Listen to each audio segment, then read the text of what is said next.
Pourquoi confies-tu chaque jour notre nouveau-né à ma sœur? L'appel de mon mari a interrompu ma journée. Sa voix habituellement calme est teintée d'une colère inattendue. Rapidement, je cherche à dissiper le malentendu. Notre fille est à la maison, elle dort. Je l'assure. Surpris, il change de ton. Vraiment, s'exclame-t-il. La confusion nous envahit tous les deux et les questions fusent. Je vais parler à ma belle-sœur pour découvrir la vérité. Je m'y suis résolue. J'ai contacté ma belle-sœur, Marissa, et j'ai découvert une vérité surprenante. Permettez-moi de me présenter. Je m'appelle Linda, je suis mariée à Bob depuis 3 ans et j'ai 1 an de moins que lui. Notre joie a récemment doublé avec l'arrivée de notre fille Anna. Elle est adorable à souhait, mais être mère pour la première fois n'est pas de tout repos. Mes parents vivant loin, je n'ai pas eu le luxe de rentrer chez moi après l'accouchement. Depuis que j'ai quitté l'hôpital, je navigue seule dans ce nouveau monde pendant la journée. Je dois admettre que je m'en sors, en grande partie grâce au soutien indéfectible de Bob. Malgré ses longues heures de travail, il est toujours là pour Anna et moi, sans jamais se plaindre. Son attitude douce atténue tous les stress parentaux que je rencontre. Qu'il s'agisse d'essayer d'endormir Anna ou de répondre à ses cris en pleine nuit, sa présence est une bouée de sauvetage et je lui en suis immensément reconnaissante. Vous pouvez donc imaginer le choc que j'ai ressenti lorsqu'il m'a appelé, la voix empreinte d'une frustration inattendue. Linda, maman vient de m'appeler. Qu'est-ce qui se passe? A-t-il demandé. Confuse, j'ai répondu. Ta mère? Qu'est-ce que tu racontes? Pourquoi laisserions-nous notre nouveau-né avec Marissa tous les jours? Sa mention de Marissa m'a prise au dépourvu. C'est la sœur de Bob, qui habite à 2 pas de chez eux avec leurs parents. Marissa, qui travaille à domicile, s'occupe également de sa mère. Ce qui lui permet d'être assez flexible dans son emploi du temps. Et la critique de mon mari a persisté. Laisser un bébé de 3 semaines, c'est inconcevable. Marissa ne s'est jamais occupée d'un bébé auparavant. Je comprends que vous soyez fatigué après l'accouchement, mais vous auriez dû m'en parler avant de la confier à Marissa. Et elle exprimait son inquiétude de manière palpable. Sa détresse signalait qu'il ne s'agissait pas d'un banal malentendu. Attendez, je suis perdue. Marissa s'occupe d'un nouveau-né. Pourquoi votre mère vous a-t-elle appelé? Pourquoi aurais-je besoin de votre consultation? Qu'est-ce que tu veux dire?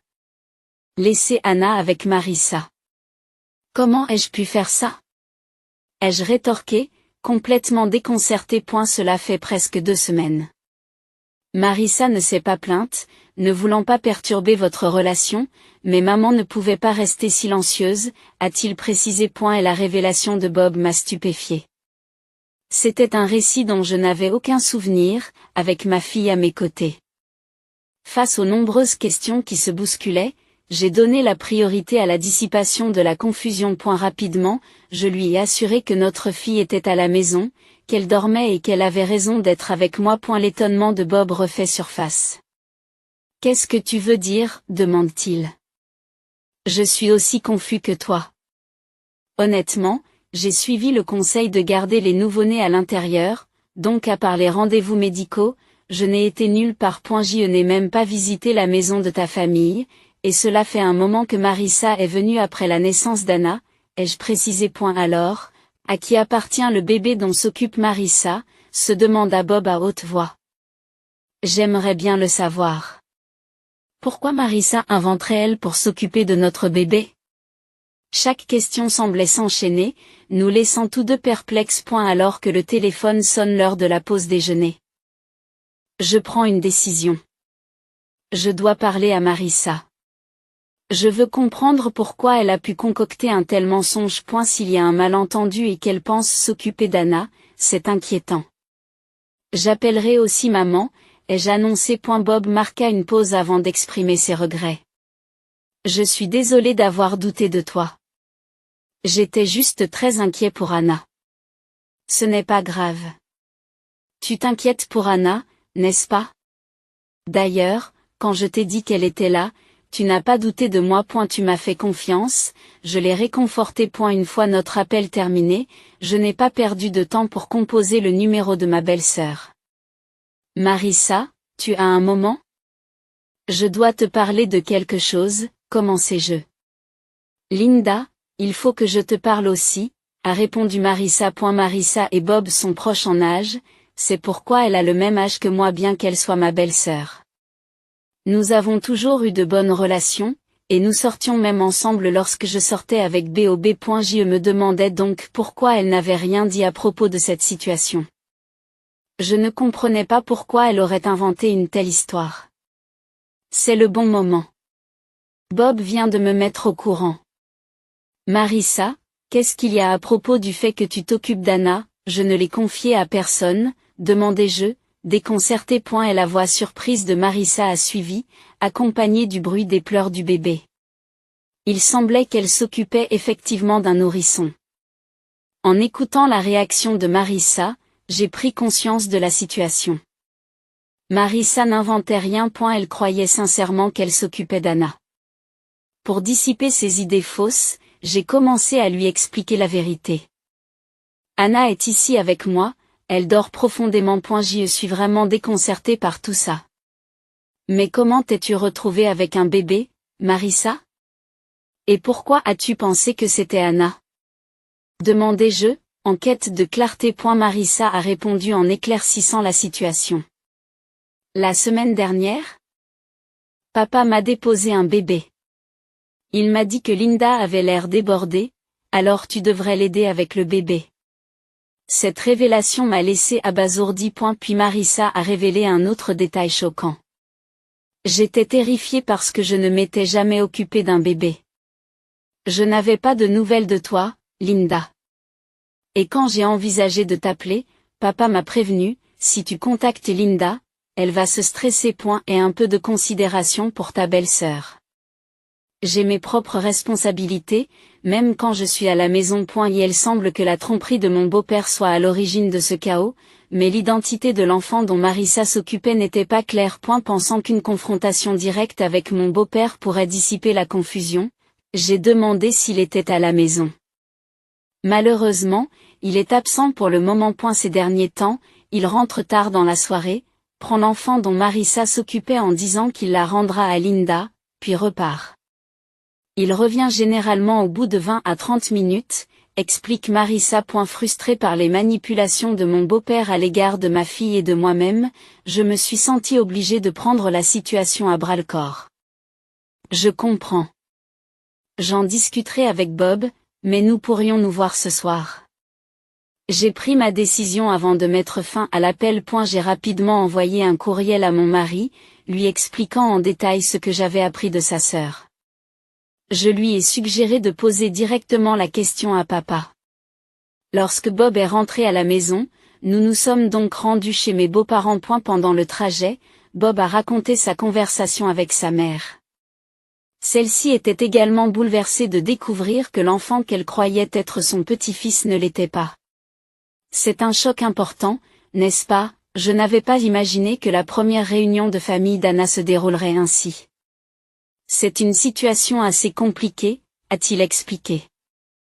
En raison de ses problèmes de dos. Sa mère n'a pas encore rencontré notre fille. J'avais espéré lui présenter Anna lorsqu'elle serait prête à s'aventurer au bout d'un mois. Mais aujourd'hui, je suis découragée par le fait que notre présentation ait dû se faire dans un tel climat d'agitation. En arrivant chez mes beaux-parents, nous avons trouvé ma belle-mère et ma belle-sœur qui semblaient toutes deux déconcertées lorsque nous sommes entrés. Marissa a pris la parole. Bob, Linda. Papa a dit qu'il allait nous rendre l'enfant dont nous nous occupons. Mais il n'est pas encore revenu. Comprenant la situation, Bob intervient. Je vois, maman. Malgré la confusion, il s'agit bien de notre fille Anna. Sur ce, j'ai rapproché Anna de ma belle-mère. En voyant Anna, l'expression de ma belle-mère s'est adoucie. Elle est absolument adorable. Elle ressemble beaucoup à Bob lorsqu'il était bébé. Je suis ravie de la rencontrer enfin. Et Linda, vous vous êtes remarquablement bien débrouillée. Je suis désolée que vous ayez été mêlée à tout cela, dit-elle avec sincérité. Ce n'est pas grave. Je suis aussi perplexe que les autres. J'ai répondu point à un moment même où je parlais, Marissa est intervenue. Moi aussi, je suis perplexe. Qui est cet enfant dont je m'occupe? Je ne comprends pas pourquoi papa a menti de la sorte. J'ai fait tellement d'efforts pour le diriger avec Anna. Et elle devrait aussi tenir compte de mes sentiments. La frustration de Marissa reflétait la mienne à l'égard de notre beau-père. Bob tente de détendre l'atmosphère, mais Marissa, tu as déjà rencontré Anna. Tu aurais dû remarquer que ce n'était pas le même bébé. Tous les bébés ne se ressemblent pas. J'ai pensé que quelque chose n'allait pas, mais j'ai supposé que les bébés changeaient rapidement d'apparence. Marissa s'est empressée de se défendre. À ce moment-là, notre beau-père est revenu. Je suis de retour. Je suis de retour. Pourquoi Bob et Linda sont-ils ici? La panique de notre beau-père était palpable. Cette tromperie venait de lui. Nous avons tous échangé des regards désapprobateurs, chacun l'accusant silencieusement. Sous l'effet de la tension, notre beau-père se mit à bégayer. Oh, Linda, cela fait longtemps.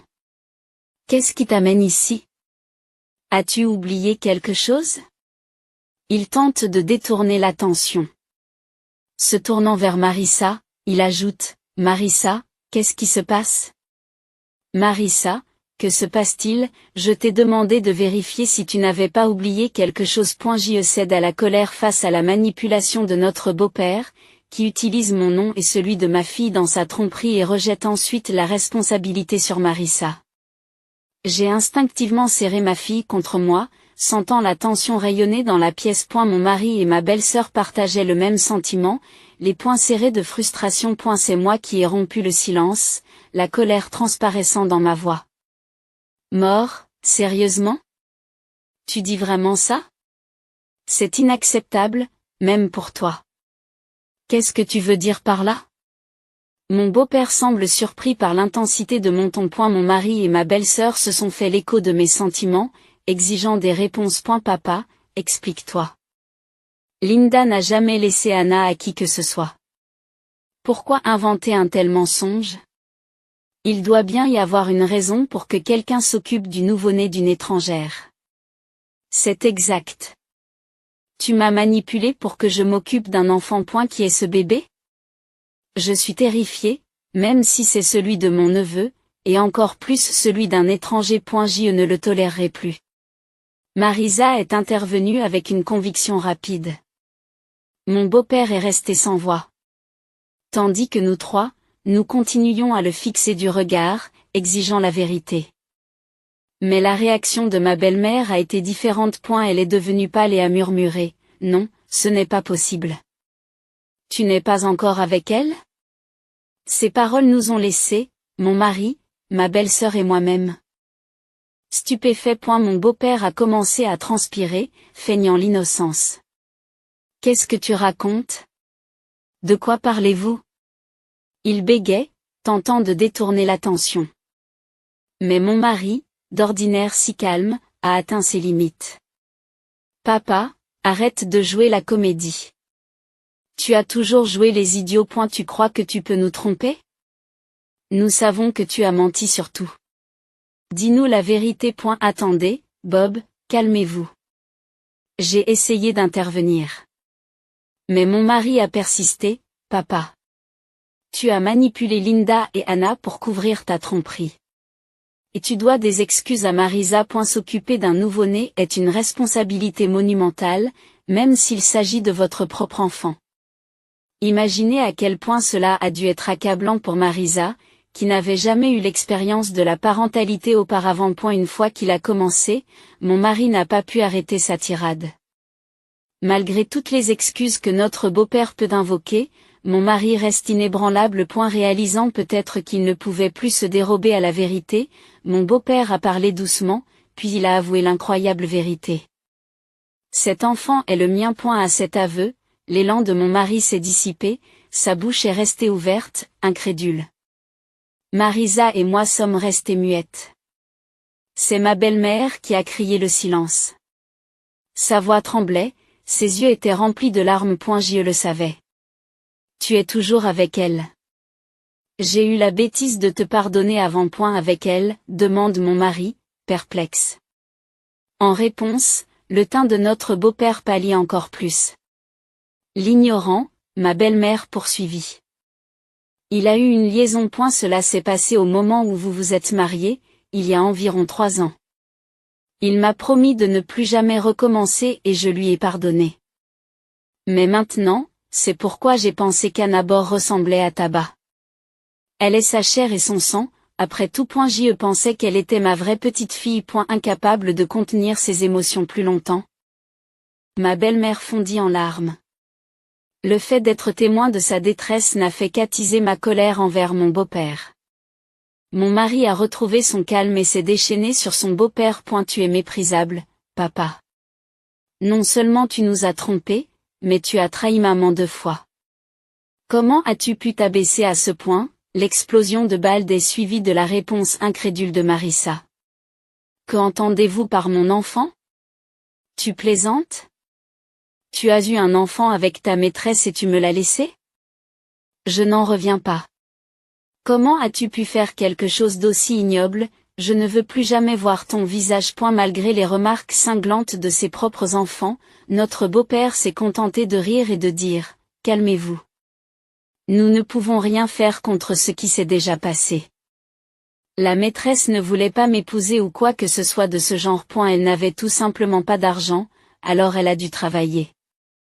Pendant ce temps, je devais m'occuper de l'enfant. Je n'ai pas pu supporter l'insensibilité de mon beau-père. Assez, ai-je dit, la voix tremblante de colère. Il n'y a pas de quoi rire. Une vie a été mise au monde. Saisis-tu la gravité de la chose? À ton âge, mon beau-père a semblé décontenancé, il a perdu l'équilibre et s'est écroulé sur le sol. Mais au lieu de l'aider, Bob et Marissa l'insultent. Tu vaux bien ce vieil homme, tu n'es plus un père. Je ne peux même pas supporter de te regarder. Dégage de notre vue, s'exclame-t-il. Face à leur fureur, mon beau-père a tenté de dédramatiser la situation en disant, ne dis pas de telles choses. Mes lèvres se sont crispées et j'ai fixé mon beau-père du regard. Je n'ai plus la patience de tolérer quelqu'un comme toi. Divorçons, ai-je déclaré avec fermeté. Le sourire de mon beau-père s'est évanoui, son visage s'est ridé et il est devenu sérieux. Mais tu ne m'as pas pardonné la dernière fois, plaide-t-il. Mais sa tentative de manipulation est vaine. Oui, je t'ai pardonné ton infidélité. Mais je ne tolérerai plus ton manque de respect, ai-je rétorqué. Et si le fait que tu sois sorti de notre vie apporte la paix dans notre foyer, alors qu'il en soit ainsi. Quant à ma survie, je me débrouillerai très bien sans toi, ai-je ajouté. Mon beau-père s'accroche aux pieds de ma belle-mère et je l'observe avec dédain. Bob et Marissa m'ont fait écho, leur regard étant froid et inébranlable. Il était évident que tout le monde dans la pièce avait atteint ses limites avec mon beau-père. Marissa s'est mise en colère, je m'occuperai de maman, nous nous débrouillerons bien sans toi. Mais comment comptes-tu vivre? Tu as toujours compté sur maman pour tout, de la cuisine à la lessive. Les paroles de Marissa ont visiblement ébranlé mon beau-père. Il s'est tourné vers ma belle-mère avec des yeux suppliants. Vous ne me quitteriez pas, n'est-ce pas? Nous avons passé des décennies ensemble. Tu ne peux pas imaginer la vie sans moi, n'est-ce pas? Mais ses espoirs ont été rapidement anéantis lorsque ma belle-mère s'est débarrassée de son bras qui s'accrochait à elle. Arrêtez de vous faire des illusions. Jusqu'où faut-il dégrader les gens pour se sentir satisfait? Qui voudrait rester avec un infidèle comme vous? Je suis en train de demander le divorce. Et si tu l'aimes tant, pourquoi es-tu allé rejoindre ta maîtresse? Ma belle-mère a craqué, la voix ferme et résolue. Qu'est-ce qu'il y a? Attendez, parlons-en. Nous pouvons arranger les choses. Cette femme n'était rien pour moi. Tu es la seule que j'aime. Mon beau-père a plaidé en s'agrippant de nouveau à ma belle-mère, mais il a été accueilli par une nouvelle vague de fureur de Marissa. Parler à quelqu'un qui refuse de reconnaître ses erreurs ne sert à rien. Nous allons bientôt quitter cet endroit, et maman vient avec nous. Jusqu'à ce que nous soyons partis, reste loin de la maison, papa. Je ne veux plus jamais te revoir. Maintenant, sors de là. A demandé Marisa. En essayant de faire sortir mon beau-père par la force. Comme il refusait de bouger, Bob a dû le tirer physiquement. S'il vous plaît, attendez. Donnez-moi une autre chance, juste une dernière. Mon beau-père a plaidé jusqu'au bout, mais ses supplications sont restées lettre morte, car personne ne lui a prêté attention. Comme Marisa l'avait prévu, la vie de mon beau-père a sombré dans le chaos. S'efforçant de gérer les tâches les plus simples, il s'est retrouvé incapable de tolérer le désordre et la saleté croissant de sa maison. Cherchant désespérément de l'aide, il s'est tourné vers sa maîtresse, mais il s'est heurté à son refus sur le pas de la porte. Il semble qu'elle n'ait pas non plus l'intention de l'épouser. N'ayant plus personne pour s'occuper des enfants, sa maîtresse ne pouvait plus travailler. En proie à des difficultés financières, elle a commencé à réclamer une pension alimentaire à mon beau-père, allant même jusqu'à intenter une action en justice pour obtenir une pension alimentaire pour les enfants. Pendant ce temps, ma belle-sœur et ma belle-mère se sont installées dans un appartement non loin d'une autre.